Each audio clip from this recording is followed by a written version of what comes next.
የአፍሪካ መዲና የዓለም አቀፍ ተቋማት መቀመጫ የሆነችው አዲስ አበባ ከተማን ውብ ጽዱና ለነዋሪዎቿ የተመቻቸች ለማድረግ ባለፉት ዓመታት ሰርክ ከሚከናወነው መደበኛ የጥምርናቸዋል ብሎኮችን ሞዴል ማድረግ ጽዱ ማድረግ ጥቅል ደግሞ አጠቃላይ ሞዴል የሆኑ ብሎኮችን በማብዛት ወረዳችን አጠቃላይ ጽዱ ውብና ማራኪ ሆና ለነዋሪዎቿ የምትመች ማድረግ ያስፈልጋል። ከዚህ አንፃር በየብሎኩ ማህበረሰቡ ወጥቶ የማጽዳት ባህል መዳበር አለበት ማለት ነው።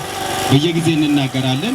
የሴፍቲ ኔት አካላት ፕላስ ነዋሪ ላይ ደግሞ ቢያንስ 20-50 ራዲየሱን ወጥቶ እንዲያጸዱ ባህል እንዲያደርጉ በየጊዜ ደግሞ ቆሻሻውን በተደራጀ ብዙዎቹ መልእክት አስተላልፋላችሁ የሚል እምነት አለኝ።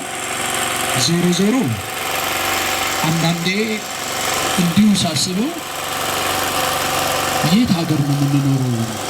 ከተማስ ባለቤቱ ማን ነው የሚል እንደው ትርክት ግምት ውስጥ ይሰጠኛል። በቃ ማን ነው ለዚህ አካባቢ ነዋሪ እኮ ባለቤቱ ማን ነው? የዚህ አካባቢ ነዋሪ ነው።